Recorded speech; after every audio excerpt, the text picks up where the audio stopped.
الرحمن الرحیم قالت الاعراب آمنا قل لم تؤمنوا ولكن قولوا اسلمنا ولما يدخل الايمان في قلوبكم وقال الله تعالى في مقام آخر يا أيها الذين آمنوا توبوا إلى الله توبة نصوحا سبحان ربك رب العزة عما يصفون وسلام على المرسلين والحمد لله رب العالمين اللهم صل على سيدنا محمد وعلى آل سيدنا محمد وبارك وسلم.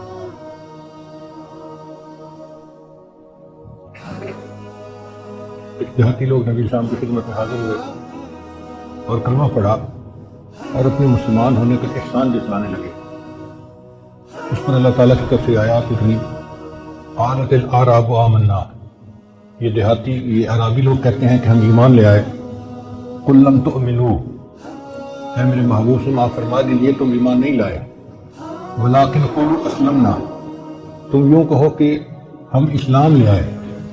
ولما يدخل الایمان فی قلوبکم، ابھی ایمان تمہارے دلوں کے اندر داخل نہیں ہوا.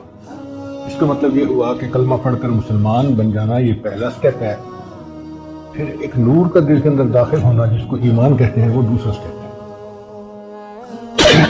آج بالکل یہی بات ہے، ہم سب کے سب پیدائشی مسلمان ہیں، نسلی مسلمان ہیں، لیکن ابھی ایمان کی وہ کیفیت نہیں دلوں میں جو ہونی چاہیے. اس کو کہتے ہیں اوپر سے میاں تصویر اور اندر سے میاں تصویر، اوپر سے لا الہ اندر سے کالی کلام.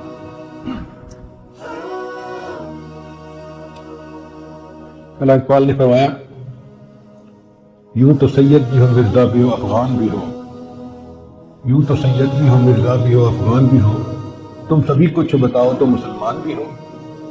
فرقہ بندی ہے کہیں اور کہیں ذاتیں ہیں، کیا زمانے میں پرپنے کی یہی باتیں ہیں.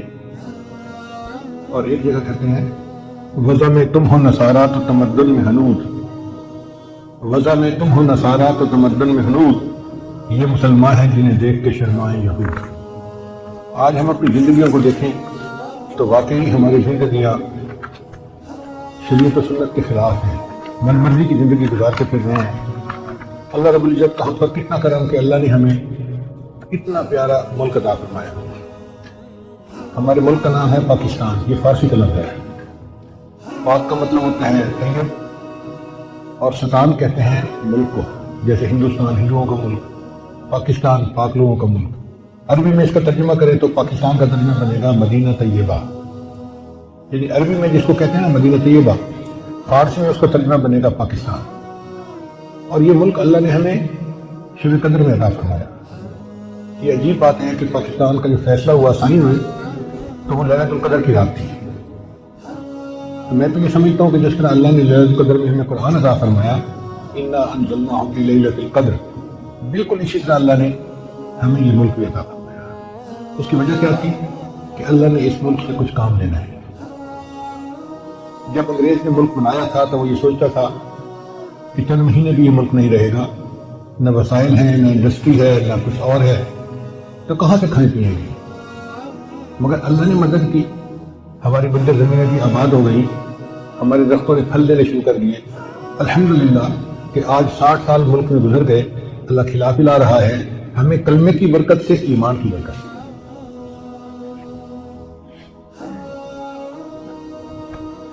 پچھلے دنوں ہم اسلام آباد سے ایک پروگرام کر کے واپس آ رہے تھے تو مجھے عثمان نے کہا کہ جی ہمارے جو گارڈ ہیں انہوں نے کھانا نہیں کھایا ہوا تو ان کو کھانا کھلانا ہے. میں نے کہا بہت اچھا، آپ موٹر وے پہ روکیں اور ان کو آج بہترین دعوت کھلائیں. کہنے لگے جی کیا؟ میں نے کہا ان کو مرغ کڑھائی کھلائیں اور کافی ساری بنوانا ہے کہ سارے لوگ پیٹ بھر کے کھائیں. کہنے لگے جی ٹھیک ہے. چنانچہ اس نے مرغ کڑھائی بنوائی، تندور کی گرم گرم روٹیاں تھیں اور سالن اتنا مزیدار بنا ہوا تھا کہ انسان انگلیوں کو جا گئے. میں نے 2-3 مرتبہ اس سے پوچھا کہ بھائی سب لوگوں نے خوب کھایا؟ اس نے کہا اگر ایک بندے نے 4 روٹیاں کھائی ہیں. اب تنور کی 4 روٹیاں سے مراد یہ کہ اس نے پیٹ بھر کے کھانا کھایا. میں نے کہا اچھا ان کو پانی نہیں پلانا، ان کو پیپسی پلائیں. پھر میں نے کہا کہ اچھا کھانے کے بعد ان کو آئس کریم بھی کھلائیں. ایک فلی لوڈڈ دعوت کی جو کم از کم 8 ممبروں نے کھائی. اور جب اینڈ کے اوپر پیمنٹ کا وقت آیا تو ایک بندے کا خرچہ 300 روپے. میں حیران رہ گیا کہ ایک پرتکلف دعوت کھا کے اس کا خرچہ 300 روپیہ بنتا ہے ایک بندے کا. 300 روپے کا مطلب $2. دنیا میں کوئی ملک آج ایسا نہیں جہاں $2 میں کوئی کھانا کھا سکے. ہمارے ملک میں آخری چیزیں اتنی سستی کیوں ہیں؟ اس لیے کہ ہم غیروں کے محتاج نہیں ہیں. سبزی ہماری اپنی ہے، گندم اپنی ہے، چاول اپنا ہے، دالیں اپنی ہیں، پیاز، سبزیاں، آلو، سب کچھ ہمارے پاس اپنا ہے. ہمیں باہر کہیں سے نہیں منگانا پڑتا. اور پھر اللہ کی شان دیکھیں کہ ملک کے جو حصے ہیں ان کے موسم بدلتے رہتے ہیں. ٹماٹر کی مثال لے لیں، سب سے پہلے ہمیں سندھ سے ملتا ہے. اب سندھ میں ٹماٹر اگ رہا ہے اور پورے ملک میں پہنچ رہا ہے. پھر سندھ کا موسم موافق نہیں رہتا تو پھر پنجاب میں اگنا شروع ہو جاتے ہیں. پھر یہ جو مارچ اپریل کے مہینے ہیں یہ پنجاب سے ٹماٹر پورے ملک کو جاتا رہتا ہے. پھر پنجاب میں اتنی گرمی پڑنی شروع ہو جاتی ہے کہ ٹماٹر کی فصل ختم، تو پھر سرحد سے شروع ہو جاتے ہیں. سوات، منگورا اور ان علاقوں میں وہاں کا ٹماٹر پورے ملک میں جاتا ہے. پھر ایک وقت آتا ہے کہ وہاں بھی سبزی اتنی ختم ہو جاتی ہے تو کوئٹہ کے علاقے سے آنا شروع ہو جاتے ہیں. اللہ کی شان دیکھیے، پورا سال کسی نہ کسی حصے کی سبزی وہ پورے ملک میں پہنچتی ہے. اللہ ایمان والوں کو کھانا کھلا رہے ہیں.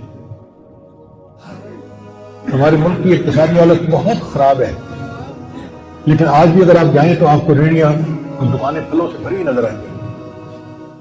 میں تو حیران ہوتا ہوں کئی دفعہ دیکھتی کہ یا اللہ آپ نے اتنی نعمتیں ہمیں عطا فرمائی ہیں.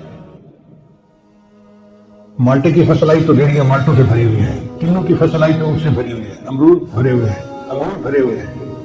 پھر آم کا موسم شروع ہوتا ہے تو کئی مہینے آم ہی بھرے ہوتے ہیں.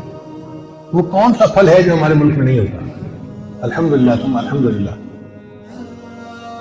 تو اللہ تعالیٰ نے ایمان کی برکت سے ہمیں کھانے پینے میں محتاج نہیں بنایا.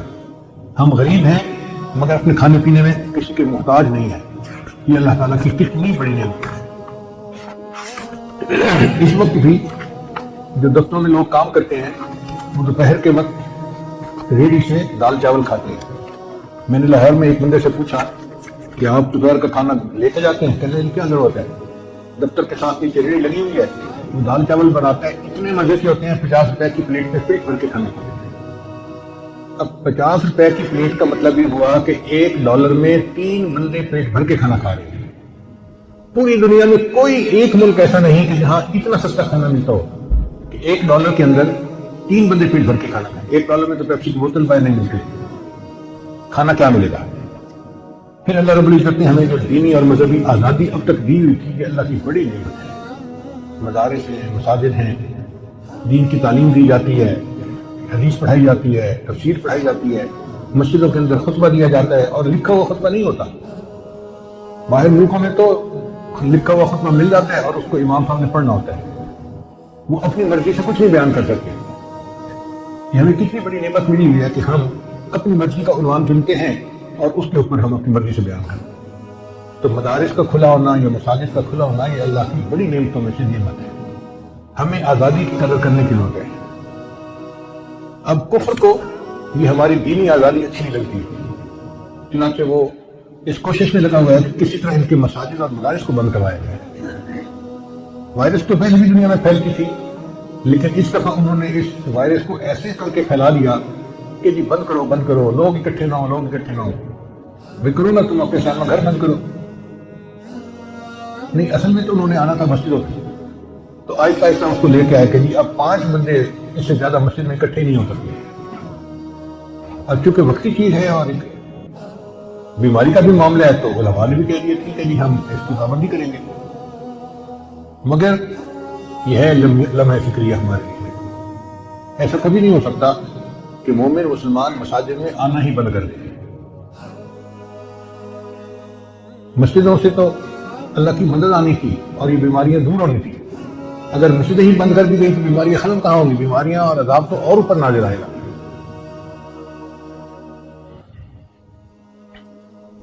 حضرت علی رضی اللہ عنہ نے ارشاد فرمایا کہ نبی صاحب نے ارشاد فرمایا اطیب الریح ریح فی الارض الہند، کہ سب سے اچھی خوشبو سرزمین ہند کی ہے.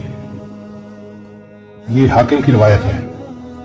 علامہ اقبال نے اسی کو کہا تھا، میرے عرب کو آئی ٹھنڈی ہوا جہاں سے، میرا وطن وہی ہے، میرا وطن وہی ہے۔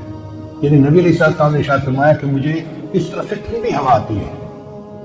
تو آقا صلی اللہ علیہ وسلم کا یہ فرمانا کوئی بشارت رکھتا ہے۔ چنانچہ اگر سعودی عرب کے مشرق میں دیکھیں نا تو 4 ملک بنتے ہیں، ایک تو ہندوستان بنتا ہے، مگر اس میں چونکہ ہندوؤں کی اکثریت ہے، سکھوں کی اکثریت ہے، مسلمان اگرچہ 20 کروڑ ہے مگر وہ ان میں تحلیل ہو جاتے ہیں، پتہ ہی نہیں چلتا کہ مسلمان ہیں یا نہیں، ہر معاملہ وہاں ہندوؤں کے ہاتھ میں ہے۔ تو ہندوستان تو آپ ایک طرف کر دیں۔ پھر اس کے بعد دوسرا ملک ہے ایران۔ ایران میں شیعوں نے ایسا قبضہ کیا ہوا ہے کہ وہ شیعت کے اندر لپٹے ہوئے ہیں، لہذا وہ بھی آؤٹ آف کوسچن ہو گیا۔ اب باقی 2 ملک رہ جاتے ہیں، ایک پاکستان اور ایک افغانستان۔ ان دونوں میں اہل سنت والجماعت لوگ موجود ہیں اور دین کی محبت والے اور دین پر عمل کرنے والے لوگ موجود ہیں۔ تو اس کا مطلب یہ ہوا کہ نبی علیہ السلام کو جو ٹھنڈی ہوا آپ نے فرمایا کہ مجھے ٹھنڈی ہوا آ رہی ہے، وہ پاکستان اور افغانستان اس علاقے سے آ رہی ہے۔ ویسے بھی اگر آپ تاریخ کا مطالعہ کریں نا تو 2 پہاڑوں کا سلسلہ ہے، ایک ہے کوہ ہمالیہ اور ایک ہے کوہ ہندو کش۔ اگر نقشے اٹھا کے دیکھیں تو اس کے اندر ایک مثلث بنتی ہے، اس مثلث کو اس زمانے میں وادی سندھ کہا جاتا تھا۔ اگر ایگزیکٹ جگہ دیکھنی ہو تو جیسے ہمارے ہاں ملاکنڈ کے پہاڑ ہیں نا، وہ بالکل اسی کے اندر آتے ہیں۔ تو گویا نبی علیہ السلام نے فرمایا کہ مجھے اس طرف سے ٹھنڈی ہوا آ رہی ہے۔ ٹھنڈی ہوا کا کیا مطلب کہ یہاں سے دین کی محنت اٹھے گی اور بالآخر پوری دنیا کے اندر دین پھیلنے کا ذریعہ بن جائے گی۔ چنانچہ امام ربانی حضرت مجدد ثانی رحمۃ اللہ علیہ اسی علاقے میں سے، دارالعلوم دیوبند جیسی دینی درسگاہیں اسی علاقے میں، حضرت شیخ الہند رحمۃ اللہ جیسی شخصیت اسی علاقے میں، اسی علاقے میں تحریک خلافت اٹھی اور اسی علاقے میں تحریک ریشی نماز بھی اٹھی۔ مولانا محمد علی جوہر رحمۃ اللہ کی والدہ وہ بہت نیکی والی تھی، ان کے بارے میں مشہور ہے کہ بولی اماں محمد علی کی جان بیٹا خلافت کو دے دو۔ یعنی ایک وقت ایسا بھی تھا کہ مائیں ایمان میں اتنی کامل ہوتی تھی کہ وہ اپنے جوان بیٹے کو خود کہتی تھی بولی اماں محمد علی کی جان بیٹا خلافت کو دے دو۔ یہ کوئی چھوٹی بات نہیں ہے۔ مولانا محمد علی جوہر رحمۃ اللہ علیہ اور مولانا شوکت علی دونوں بھائی تھے، انہوں نے خلافت کے بارے میں خوب کام کیا اور انگریز سے آزادی پانے کے لیے خوب کام کیا۔ تو فرنگی نے ان کو دھمکی دی کہ اگر تم باز نہیں آؤ گے نا تو ہم تمہیں پھانسی بھی لٹکا دیں گے۔ جب فرنگی نے دھمکی دی تو مولانا محمد علی جوہر رحمۃ اللہ دبے نہیں، بلکہ انہوں نے تاریخی اشعار لکھے۔ انہوں نے فرمایا تم یوں ہی سمجھنا کہ فنا میرے لیے ہے، تم یوں ہی سمجھنا کہ فنا میرے لیے ہے، پر غیر میں سامان بقا میرے لیے ہے۔ پیغام ملا تھا جو حسین ابن علی کو، خوش ہوں کہ وہ پیغام قضا میرے لیے ہے۔ یوں ابر سیاہ پر تو فدا ہیں سبھی مہکش، مگر آج کی گھنگور گھٹا میرے لیے ہے۔ اللہ کے رستے کی جو موتائیں مسیحا، اکثیر یہی ایک دوا میرے لیے ہے۔ توحید تو یہ ہے کہ خدا حشر میں کہہ دے یہ بندہ دو عالم سے خفا میرے لیے ہے۔ کیا خوبصورت اشعار کہے، توحید تو یہ ہے کہ خدا حشر میں کہہ دے یہ بندہ دو عالم سے خفا میرے لیے ہے۔ چنانچہ ابن ماجہ کی روایت ہے، نبی صاحب نے ارشاد فرمایا یخرج الناس من المشرق فیوطئون للمہدی، کہ مشرق سے لوگ نکلیں گے جو امام مہدی کی راہ کو ہموار کریں گے۔ اب سعودی عرب کے مشرق میں تو ہمارا ملک بنتا ہے، اس کا مطلب یہ کہ جس کو ہم وادی سندھ کہتے تھے نا پرانا، وہاں سے لوگ اٹھیں گے، یہ پاکستان اور افغانستان کے درمیان کا ایک علاقہ بنتا ہے۔ اللہ ایمان والوں کو یہاں سے اٹھائیں گے اور پھر وہ امام مہدی کے آنے کی راہ ہموار کریں گے۔ بیت المقدس 3 مرتبہ فتح ہوا، ایک مرتبہ عربوں نے فتح کیا حضرت عمر رضی اللہ عنہ کے زمانے میں بغیر لڑائی کے، کافروں نے چابیاں حوالے کر دی تھی۔ دوسری فتح پھر کردستان کا ایک نوجوان تھا جس کا نام تھا صلاح الدین ایوبی، اس نے صلیبی جنگیں لڑی اور کافروں سے بیت المقدس کو فتح کروا لیا۔ اب تیسری مرتبہ وہ پھر فتح ہوگا اور ہمارا یہ گمان ہے کہ اللہ تعالیٰ یہ اعزاز پاکستان کے لوگوں کو ادا کرنا۔ انشاءاللہ اس ملک کو اللہ نے بنوایا ہی اسی لیے کہ اس ملک سے اللہ تعالیٰ نے ایسی فوج اٹھانی ہے، ایسے لوگ اٹھانے ہیں کہ جو دین کے لیے اٹھیں گے اور امام مہدی کی راہ کو ہموار کر دیں گے، ان کے لشکر کے فوجی بنیں گے۔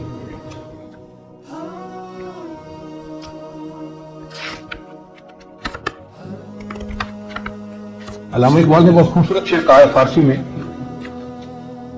خضر وقت الخلوت دشت حجاز آید برون۔ خضر وقت سے مراد امام مہدی، فطر وقت الخلوت دشت حجاز آیت بروں، کاروانے زی وادی ہے دور و دراز آیت بروں. ان زی عظیم یہ کارواں جو ہے نا یہ دور دراز سے آئے گا اور حجاز کے اندر آ کر یہ برآمد ہوگا. حدیث مبارکہ میں بھی ہے کہ امام مہدی آئیں گے مگر وہ چھپے ہوں گے، اپنے آپ کو چھپائیں گے. پہلے مدینہ طیبہ میں ہوں گے مگر وہ وہاں سے مکہ مکرمہ اس لیے آ جائیں گے کہ لوگ مجھے پہچان نہ لیں. چھپ رہے ہوں گے لوگوں سے کہ لوگ مجھے دیکھ نہ لیں، پہچان نہ لیں. لیکن جب مکہ مکرمہ میں وہ طواف کر رہے ہوں گے تو وہ حجر اسود کے قریب آئیں گے تو ایک غیب کی آواز آئے گی کہ لوگوں یہ مہدی ہیں تم ان کی بیعت کر لو. تو لوگ ان کے ساتھ بیعت کر لیں گے اور پھر ان کے ساتھ ایک لشکر شروع ہو جائے گا. یہ لشکر ایسا ہوگا کہ جس نے بالآخر بیت المقدس کو فتح کر لیا. حدیث مبارکہ میں ہے کہ کالے جھنڈے یہ لے کر لوگ اٹھیں گے اور وہ اس کو جا کر بیت المقدس کے اندر گاڑیں گے. یعنی امام مہدی کے ہاتھ میں اللہ تعالیٰ بیت المقدس کو فتح کروائیں گے. پھر امام مہدی موجود ہوں گے تو ان کی موجودگی میں حضرت عیسیٰ علیہ السلام بھی آئیں گے. دمشق کی ایک مسجد ہے، اس مسجد میں وہ نماز کے لیے کھڑے ہوں گے، تکبیر کہی جائے گی تو اتنے میں حضرت عیسیٰ علیہ السلام اس مسجد کے مینارے کے اوپر اتریں گے آسمان سے. تو امام مہدی ان کو کہیں گے کہ آپ نماز پڑھیں اور وہ امام مہدی کو کہیں گے کہ آپ نماز پڑھیں. چنانچہ حضرت عیسیٰ علیہ السلام کے حکم پر امام مہدی نماز پڑھائیں گے. یہ اعزاز ملے گا ان کو کہ حضرت عیسیٰ علیہ السلام ان کے پیچھے نماز ادا کریں گے. اب حضرت عیسیٰ علیہ السلام نبی علیہ السلام کی شریعت کے مطابق یہاں پر زندگی گزاریں گے. یہ ان کے لیے بھی اعزاز کہ انہوں نے دعا مانگی تھی کہ اللہ مجھے اپنے محبوب کی امت میں ہونے کا شرف عطا فرما، تو اللہ نے ان کو آسمانوں پہ بلا لیا اور پھر اللہ ان کو دوبارہ بھیجیں گے تاکہ وہ اس شرف کو حاصل کر سکیں. پھر حضرت عیسیٰ علیہ السلام بیت المقدس آئیں گے. اتنے میں دجال بھی آ جائے گا. اب دجال جو ہے وہ پوری دنیا کے اندر کفر کو پھیلائے گا. اس کے پاس ٹیکنالوجی ایسی ہوگی کہ بارش برسے گی، کھیتیاں زیادہ ہو جائیں گی، پھل زیادہ ہو جائیں گے اور لوگ اس کے پیچھے لگ جائیں گے مادی وسائل کی وجہ سے. بلکہ حدیث پاک میں آتا ہے کہ اس کی پیروی کرنے والی عورتیں زیادہ ہوں گی کیونکہ عورتوں میں مادیت پرستی زیادہ ہوتی ہے، چمک دمک ان کو زیادہ کھینچتی ہے، تو یہ دجال کے فتنے میں زیادہ گرفتار ہوں گی. پھر حضرت عیسیٰ علیہ السلام کو جب پتہ چلے گا تو وہ دجال کی پیچھا کریں گے کہ اس کو قتل کریں. اب دجال وہاں سے بھاگے گا تو بھاگ کے کہاں جائے گا؟ وہ اسرائیل جائے گا اور وہاں پر ایک جگہ ہے، اس کا نام ہے باب لد. اس وقت بھی اسرائیل میں ایک ایئرپورٹ ہے، اس کا نام ہے لد ایئرپورٹ. شہر کا نام بھی لد ہے اور اسرائیل والوں نے وہاں پر ایک دروازہ بنایا ہے، اس کے اوپر انہوں نے باقاعدہ لکھا ہے باب لد. 1400 سال پہلے نبی علیہ السلام نے فرما دیا کہ اس جگہ پر دجال پہنچے گا تو عیسیٰ علیہ السلام وہاں پر اس کو قتل کر دیں گے. بہت عرصہ میں یہ سوچتا رہا کہ دجال نے بھاگنا تھا تو کہیں پہاڑوں میں رپوش ہو جاتا. رشیا کے پہاڑ ہیں، دوسرے ملکوں میں پہاڑ ہے، پہاڑی سلسلے تو بہت ہی پوری دنیا میں، تو یہ مقام لد کا کیا معنی؟ بعد میں بات سمجھ میں آئی کہ لد کا جو ایئرپورٹ ہے نا وہ اسپیس پورٹ بھی ہے. یعنی وہاں سے جہاز بھی اڑتے ہیں اور وہاں سے خلائی گاڑیاں بھی اڑ کے خلا میں جاتی ہیں. اس کا مطلب یہ کہ دجال یہ چاہے گا کہ میں لد پہنچوں اور وہاں سے اسپیس شپ میں بیٹھ کے میں خلا میں چلا جاؤں، کیونکہ دنیا میں تو مجھے یہ نہیں چھوڑیں گے تو میں یہاں دنیا سے چلا ہی جاؤں. تو اس کی کوشش یہ ہوگی کہ میں یہاں سے خلا میں چلا جاؤں، مگر اللہ تعالیٰ فضل فرمائے گے اور عیسیٰ علیہ السلام اس کو اپنی فلائٹ لینے سے پہلے لد کے مقام پہ قتل کریں گے. پھر اس کے بعد عیسیٰ علیہ السلام بیت المقدس کے تخت پر بیٹھ کر پوری دنیا کے فیصلے کریں گے. پوری دنیا کی حکومت عیسیٰ علیہ السلام کے ہاتھ میں ہوگی. پھر عیسیٰ علیہ السلام صلیب کو توڑیں گے اپنے ہاتھوں سے اور پھر یہود و نصارہ میں جو ان کی مخالفت کرے گا اس کو قتل کریں گے. حتیٰ کہ ایک ایسا وقت آئے گا کہ پوری دنیا میں ایک بھی بندہ غیر مسلم نہیں رہے گا، سارے مسلمان ہوں گے. اس وقت اتنی برکتیں ہوگی، حدیث پاک میں آتا ہے کہ ایک گائے کا دودھ پورے خاندان کے لیے کافی ہو جائے گا.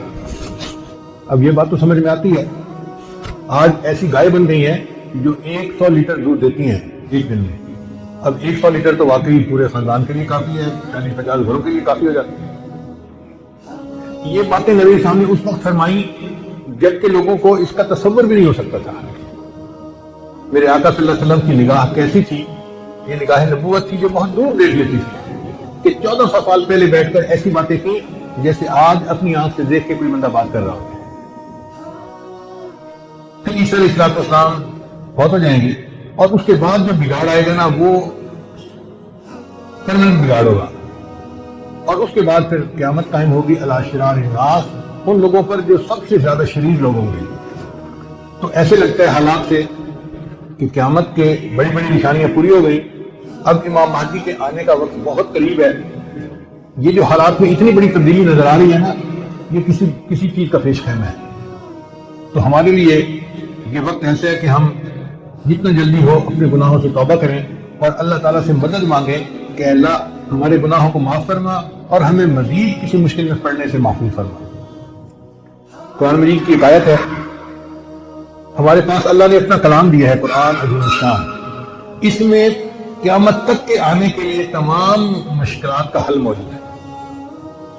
علامہ شبیر احمد عثمانی رحمۃ اللہ سے کسی نے پوچھا تھا کہ جی قرآن مجید تو 14 سال پرانی کتاب ہے، آج کے دور کے تقاضوں کو پورا نہیں کر سکتی. ان کا وہ کیسے؟ کہنے لگے جیسے سورہ فیل، اب آپ پڑھیں الم تر کیف فعل ربک باصحاب الفیل الم یجعل کیدہم فی تضلیل وارسل علیہم طیرا ابابیل ترمیہم بحجارۃ من سجیل فجعلہم کعصف مأکول. اب اس آیت میں ہمارے لیے عمل کرنے کی کیا چیز ہے؟ کوئی ہے ہی نہیں. اس کا مطلب یہ کہ یہ فرسودہ کتاب ہے، پرانی کتاب ہے. تو علامہ شبیر احمد عثمانی نے جواب دیا کہ دیکھو تمہیں نظر آتا ہے کہ یہ فرسودہ کتاب ہے، مگر ابابیل کے واقعے کا تذکرہ کر کے اللہ نے بتا دیا کہ قرب قیامت میں اگر مسلمانوں کو کفر کے خلاف فوجی ہوائی فضائی جنگ بھی کرنی پڑے گی تو اس کو بھی جواب دیا. چنانچہ آج ہمارے طیارے فضا میں جاتے ہیں دشمن کو تباہ کرنے کے لیے، تو اس کی دلیل کہاں سے ملتا ہے؟ اس کی دلیل سورہ فیل سے مل گئی ہے. اللہ نے چڑیا بھیجی تھی، آج ہم جہاز بھیجتے ہیں دشمن کو نیست و نابود کرنے کے لیے. پچھلے میں ایک ڈاکٹر صاحب ملنے آئے تو مجھے کہنے لگے کہ یہ کرونا وائرس آج کل بہت عام ہے، کوئی قرآن مجید میں بھی اس کا تذکرہ ہے؟ میں نے کہا بھائی قرآن مجید کوئی سائنس کی کتاب نہیں ہے کہ وہ اب وائرس کی تفصیل آ کے بیٹھ کے بتانی شروع کر دیں. یہ تو کتاب ہدایت ہے. ہاں ہمیں ہدایت ملتی ہے کہ ہمیں اس وقت میں کرنا کیا چاہیے. کہنے لگے کیا ہدایت ملتی ہے؟ میں نے کہا ایک ہدایت تو یہ ملتی ہے کہ اللہ فرماتے ہیں وَاسْتَعِینُوا بِالصَّبْرِ وَالصَّلَاةِ، تم اللہ سے مدد مانگو صبر کے ساتھ اور نماز پڑھ کے. تو ہم نماز پڑھ کے اور صبر کر کے اللہ سے مدد مانگے کہ اللہ ہمارے اوپر سے مصیبت کو ٹال دے. اور دوسری بات اللہ تعالیٰ کا ارشاد ہے وَلَا تُلْقُوا بِأَيْدِيكُمْ إِلَى التَّهْلُكَةِ، تم اپنے آپ کو اپنی جان کو ہلاکت میں مت ڈالو. اب دیکھیں یہ مختصر سی بات ہے لیکن اس میں کتنی گہرائی ہے کہ جب شریعت کہہ رہی ہے کہ تم اپنی جان کو ہلاکت میں مت ڈالو تو اس کا مطلب یہ کہ ہمیں بسوں میں سفر کرنا یا پبلک پلیسز پہ ایسے جانا جہاں بیماری کا خدشہ ہو وہاں نہیں جانا چاہیے. حدیث مبارکہ میں نبی صاحب نے ارشاد فرمایا کہ اگر کسی بستی میں وبا پھوٹ جائے تو باہر والوں کو چاہیے کہ اس بستی میں نہ جائیں اور بستی والوں کو چاہیے کہ وہ باہر نہ نکلیں. کیوں کہ اگر باہر والے بستی میں جائیں گے تو یہ اپنے آپ کو ہلاکت میں ڈالیں گے. ان کو منع کر دیا بھائی جب تم بچے ہوئے ہو اس مصیبت سے تم اپنے آپ کو کیوں مصیبت میں ڈالتے ہو. اور بستی والوں کو کہا کہ تم تو مصیبت میں پڑے ہوئے ہو، باہر نکلو گے تو باہر والوں کو بھی اسی مصیبت میں لپیٹ لے لو گے، لہٰذا تم اپنے گھروں میں رہو، تم باہر نہ نکلو. تو اس لیے اس موقع پہ اگر احتیاطاً لوگ اپنے گھروں میں رہیں اور زیادہ خواہ مخواہ باہر نکلنا دعوتیں اڑانا یہ اچھی چیز نہیں ہے، احتیاط کرنی چاہیے. اور ایک تیسری آیت ہے سورہ النمل میں کہ چیونٹیاں چل رہی تھی تو اس چیونٹی نے محسوس کیا کہ حضرت سلیمان علیہ السلام کا لشکر آ رہا ہے تو اس نے اعلان کیا یا ایتھا النمل ادخلوا مساکنکم، اے چیونٹیوں اپنے مسکن کے اندر گھروں کے اندر داخل ہو جاؤ. ایسا نہ ہو کہ سلیمان علیہ السلام کا لشکر آئے اور تمہیں پاؤں کے نیچے کچل کے چلا جائے. اب یہ نہ ادخلوا مساکنکم، ان الفاظ پہ اب ہم عمل کر رہے ہیں. ہمارے لیے بھی چھٹی حکم ہے کہ وائرس کا لشکر آ رہا ہے ادخلوا مساکنکم، اپنے گھروں میں داخل ہو جاؤ، وہیں رہو. ایسا نہ ہو کہ یہ وائرس کا لشکر آئے اور تمہیں لٹا کے چلا جائے. تو دیکھو ہے 1400 سال پرانی کتاب مگر اس میں ابھی بھی ہمیں ہدایت ملتی ہے، اشارے ملتے ہیں. نبی علیہ السلام سے ایک صحابی نے پوچھا من نجات، اے اللہ کے رسول نجات کس میں ہے؟ تو نبی علیہ السلام نے 3 باتیں فرمائی. ان میں سے ایک بات یہ تھی کہ تیرے لیے گھر میں رہنا مشکل نہ ہو. تو ہمیں اپنے گھروں کا ماحول ایسا بنانا چاہیے کہ ہمارے لیے گھروں میں رہ کر نیکی کرنا تلاوت کرنا آسان ہو اور ہم پریشان ہو کے باہر نکل پڑے. تو قرآن مجید سے بھی اس کے اشارے مل گئے اور احادیث سے بھی اس کے اشارے مل گئے. باقی سچی بات تو یہ ہے کہ قرآن مجید کی ایک آیت ہے جو ہماری پوری جو ہے نقشے کشی کرتی ہے۔ اللہ تعالیٰ ارشاد فرماتے ہیں فلما نسوا ما ذکروا بہ فتحنا علیہم ابواب کل شیء، کہ جب وہ بھول گئے جو ان کو ہم نے نصیحت کی تھی تو ہم نے ان کے اوپر ہر چیز کی فراخی کر دی۔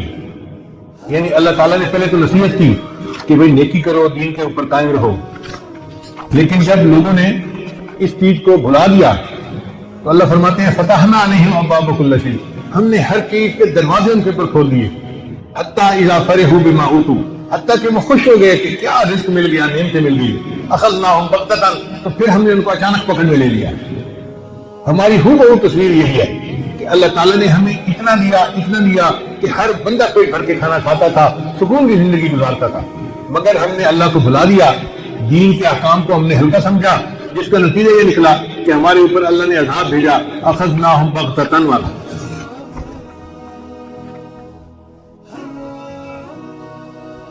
خدا نے آج تک اس قوم کی حالت نہیں بدلی، نہ ہو جس کو خیال آپ اپنی حالت کے بدلنے کا۔ ان اللہ لا یغیر ما بقوم حتی یغیروا ما بانفسہم۔ حدیث مبارکہ میں ہے کہ مومن کی 3 علامات ہوتی ہیں، منافق کی 3 علامات ہوتی ہیں۔ پہلی علامت جب بات کرے تو جھوٹ بولے، دوسری علامت جب وعدہ کرے تو وعدہ خلافی کرے، اور تیسری علامت کہ جب امانت ہو تو اس کے اندر خیانت کرے۔ اگر آپ ان تینوں علامتوں کو ڈھونڈیں تو ہم میں سے ہر بندے کی زندگی میں یہ تینوں چیزیں پائی جائیں گی۔ ہم جھوٹ بھی بولتے ہیں، وعدہ خلافیاں بھی کرتے ہیں، اور امانت میں خیانت بھی کرتے ہیں۔ جب ہمارے اندر نفاق کی تینوں علامتیں موجود ہیں، اب اس بات کی ضرورت ہے کہ ہم اس سے توبہ کر کے اللہ کے سامنے ایک نئی ایمانی، اسلامی، قرآنی زندگی بسر کرنے کا عہد اور ارادہ کریں۔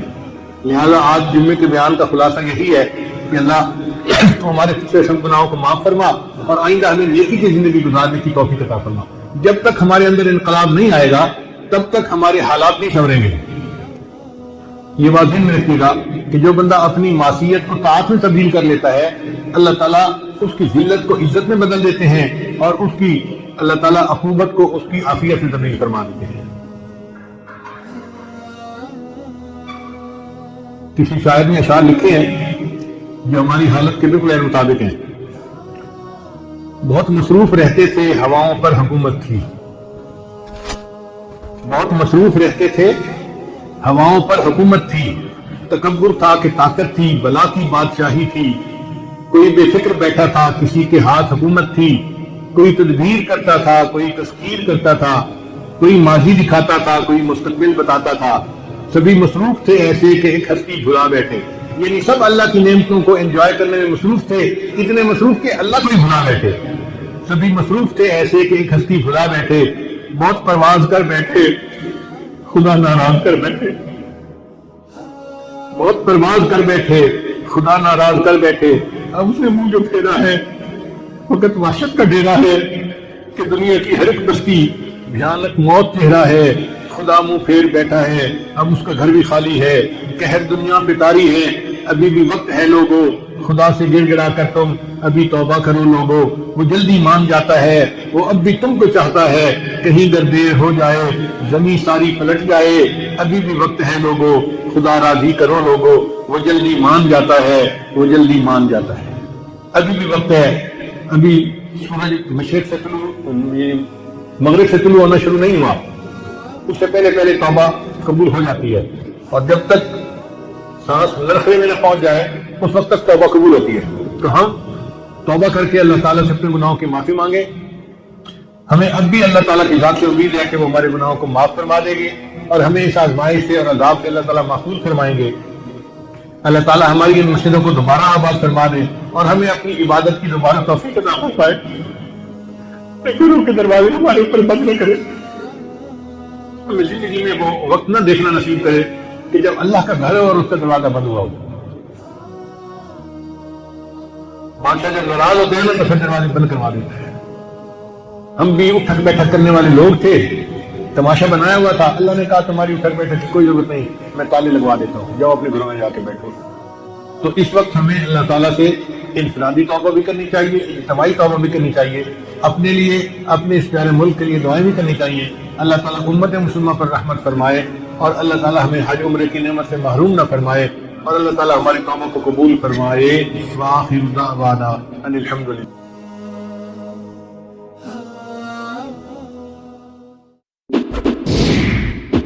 Like this video,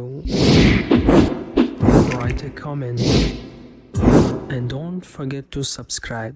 Subscribe now.